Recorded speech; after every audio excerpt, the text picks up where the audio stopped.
5, 4, 3, 2, 1. It's a great day to be great, and it's a great time to welcome you all once again to this episode of the Infinite Impact Leadership Podcast. I am the host, Dr. Daryl Crosby, and I am still excited about this opportunity to inspire. If I could just have a few moments of your time, a few minutes of your busy schedule, so that we can discuss some leadership principles that I hope will encourage at least one person to take that next step in their leadership journey, or even to bring that one person who has been abusing their influence as a leader back down to earth, to where they understand how important sound, effective leadership is to not only one person, but to generations of people. I promise you, when you internalize and apply the things that we talk about on this podcast, you will realize that your time was not wasted, and you will notice a positive change in your leadership style that will yield legendary results. On the previous episode of the Infinite Impact Leadership Podcast, I gave a little insight about my scars that came from the leadership that I was serving under. And as I mentioned, I will be very cautious and strategic about releasing the details of that experience because, quite honestly, even though that happened a number of years ago, I have not fully recovered from it. I've definitely grown from it, but I have not totally healed from it. Anytime I reflect on my journey, there are two particular quotes that I think of that always give me a certain feeling.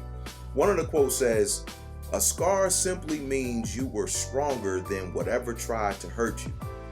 That one was from an unknown author. Then the other quote says, "Scars show us where we have been. They do not dictate where we are going." Now that one is actually from David Rossi, who was actually a fictional character on the show Criminal Minds. I forget where I was when I saw the quote, but it stuck with me. I'm not even a Criminal Minds type person, but that particular quote stuck with me because it's all facts. Either way, the experience fueled me to what I'm doing now, and it shaped my leadership philosophy and my leadership perspective. One of the topics that I like to speak about to young, soon-to-be leaders, whether it's at a professional development workshop or breakout session or even in general conversation, is the fact that leadership stinks. I've mentioned this before in the previous episode, but what's funny is when I bring this concept up and I observe the responses and the facial expressions from the people that I'm talking to, it literally blows my mind. See, people think leadership is all about, for lack of better words, the fame and the glory. But when I hit them with some real facts and perspectives about what leadership is really about, they quickly realize how true this statement is, the statement of leadership stinks. And as I said before, yes, leadership stinks, but I love it and I cherish every portion of it. Hopefully, as more leaders are stepping onto this platform, they are able to genuinely say the exact same thing. Leaders who lead with the wrong intentions in mind and with the wrong intentions in their heart do not even realize that leadership stinks. They do not get to see that side, the caring side, or even the caring too much side that consumes your life side. They don't see the empathetic side, the social, emotionally aware side. They don't have to see that side because they don't have to be that side. They're so stuck on themselves. They're so stuck on the weight and the influence of their title or position.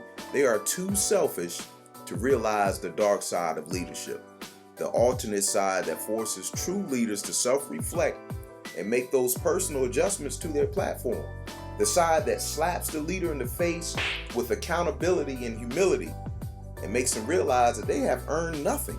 They're only here because someone else gave them the opportunity to stand on that platform, and that platform is to serve, not to be served. Truth is, there are many benefits that come with this platform of leadership, yet at the same time, there are some definite downfalls. In a previous episode, I introduced what will now be known as the Crosby principle of leadership, where I took the letters that make up the word leader, and I gave each letter life with specific attributes for what I believe make effective leaders. This is also something that I teach during my opportunities to present to an audience of fellow leaders. At first, I didn't have a name for it, but now I do. So my goal with this concept is to define each component, talk about its pros and cons, and then go even deeper with the perspectives from different leaders in the game. Okay, so here we go. So in the Crosby principle of leadership, the L stands for listener. One uncomfortably common trait that I see in many leaders is, quite honestly, quite simply, they talk too much and listen too little. I don't even know if that makes sense, but we're going to go with it. They talk too much and listen too little. Here's a fun fact. So this is actually a personal pet peeve of mine, mainly because I'm aware when I'm talking to people when they stop listening to me. With some people, you can literally see their eyes follow the squirrel while I'm talking. Yet at the same time, this is a skill that I'm constantly working on to improve myself. There are many leaders who are brilliant and have a vast knowledge base of their respective field. And they make sure that everyone that they're talking to and everyone that they're leading, they make sure that they know it. They make sure that they exhibit and display the fact that they have a vast knowledge of whatever it is that they're talking about in that particular field.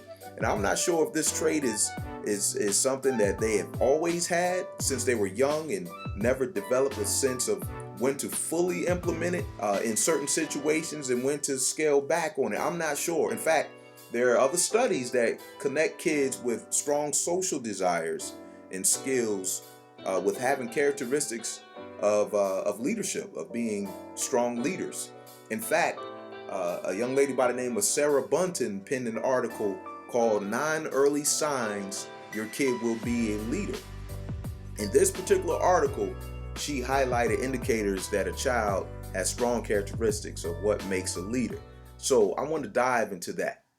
1. So according to the article, the first indicator says that if the child likes to dabble in different things and not necessarily commit to one activity, this is mainly because they love the diversity of what they are around and what's going on. And the article states that this is a good sign of leadership qualities. 2. Secondly, a child that does not have to be constantly reminded of finishing chores and responsibilities. This is a good indicator that the child will be able to show a level of independence, which we all know is critical for effective leadership. 3. The third thing that it talks about is when a child exhibits empathy to others and for others, this is a good sign. And I know in the field of education, the social, emotional wave is really taking off, and districts have gone above and beyond to emphasize the importance of it. And for what it seems, other professions are also being more cognizant of the benefits of developing a social, emotionally aware culture within the organization. And children who excel at being empathetic towards others may show signs of strong leadership. 4. Number 4 talks about children who are social butterflies. Those children who are just naturally really comfortable with communicating and connecting with others. And they say that is a great early sign of leadership. 5. The fifth one makes me laugh a little bit. Have you ever seen a child who has mannerisms and talk as if he or she was an adult? And people would say, they act so grown. And some people, that can be a sign of disrespect, or some people can take that as negative characteristics. But according to some research that was within this particular article, research by Dr. Carolyn Hunt from the University of Sydney in Australia, she says a natural leader will exhibit behavior normally associated with adults. And we just have to remember that small children often imitate everything they hear and everything that they see. So keep that in mind the next time you see one of these young people who seems like they have been on this earth for quite some time. 6. Number 6 talks about the children or the young people who are natural team players. They say that indicates early leadership. Number 7, when a child has no problem in taking risks and going for things, yet at the same time, they don't get flustered or frustrated by rejection. They say that can be a sign of young leadership. Number 8, They trust their instincts and are decisive in their actions. And number nine, they are adaptable and can adjust to situations, whatever the situation is, according to what they have and the resources that are available to them. And as we know, that's a major part of leadership, if not the essence of leadership, is being able to be decisive in our actions and trust in our instincts, and also being adaptable and being able to adjust with the resources that we have available. It may not be, especially in the field of education, we may not have a whole lot of resources, but at the same time, we have to be creative and we have to do what we have to do with what we have. Those are all, major characteristics and big part of leadership. So to wrap up all of that research, and I'll have all the links and resources available on the website, darylcrosby.com. But this basically says that all of those traits have something to do with connecting and communicating with others effectively. And when they're able to do so, they're able to build relationships with pretty much anyone. We all know young people and even adults like this who really thrive in that area. But at the same time, we also know some young people and adults who struggle in that area. Now, don't get me wrong. I'm all for people being able to communicate effectively to the point where, it allows them to promote positivity in the world. I heard the author John Gordon say, and I'm paraphrasing, when there's a gap in communication, that is when the negativity steps in. And now this concept is ideal in my eyes. However, the flip side to that is that many of those young people are not taught to listen and to listen correctly. Listening is a skill that takes awareness, it takes work, it takes patience. And when they do not learn how to monitor their other attributes, as we talked about in that list, according to that list of 9, when they do not learn how to monitor those attributes correctly, they may very well turn into leaders who simply talk too much. Or to put a different spin on it, they can turn into leaders who do not listen well at all. As a leader, so many people will look to you as someone who has the answers. And quite honestly, you may not have all the answers. But what I've found throughout my career as a growing leader is that I may not have all the answers, even though I hate saying I am not sure and I don't know. But what I've learned the power of the word yet. So I have transitioned from admitting that I don't know to I don't know yet. And this has been a game changer for me.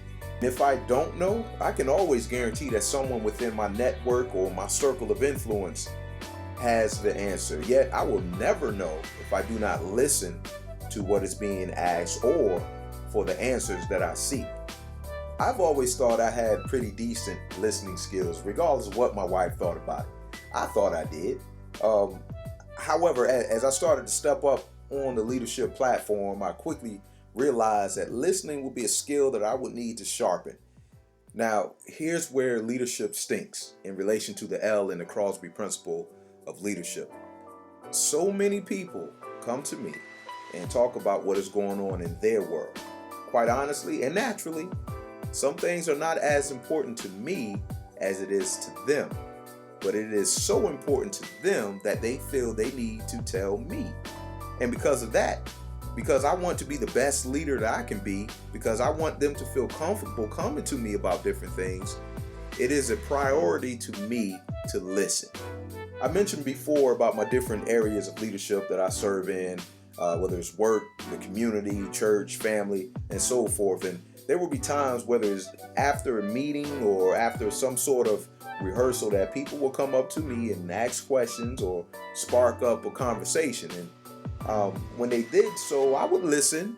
Again, I may not have a clue what they're talking about, but I wanted to be that ear for them at that particular time, because you never know what people are going through. Or the other side would be, again, where leadership stinks. They would tell me something that I didn't need to know, or something that was uncomfortably personal. But as I said earlier, they felt it was important enough in their lives to tell me about it. So having those conversations will keep me after the meeting or after the rehearsal later than I anticipated. So I would get home and my wife would jokingly say, "Who'd you have a conversation with this time?" and start laughing at me. I would just shake my head because I knew she was right. and it was nothing much that I could say about it. They just wanted to share something that was going on in their lives to me. And as a leader, this is something that has to be embraced. If your goal is to be a positive leader, if your goal is to be an effective leader, if your goal is to leave an infinite impact on the people that you are connecting with.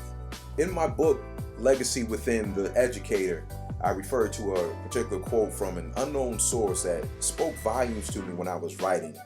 It said, "When you talk, you repeat things you already know. When you listen, you learn something new." As leaders, new and experienced, we have to embrace the mantra of being lifelong learners. For if we are not learning, we are not leading. If we are not listening, we are not learning. So how do we sharpen our skills as a leader that listens? There are many strategies that can be implemented, but I'm only going to mention 3.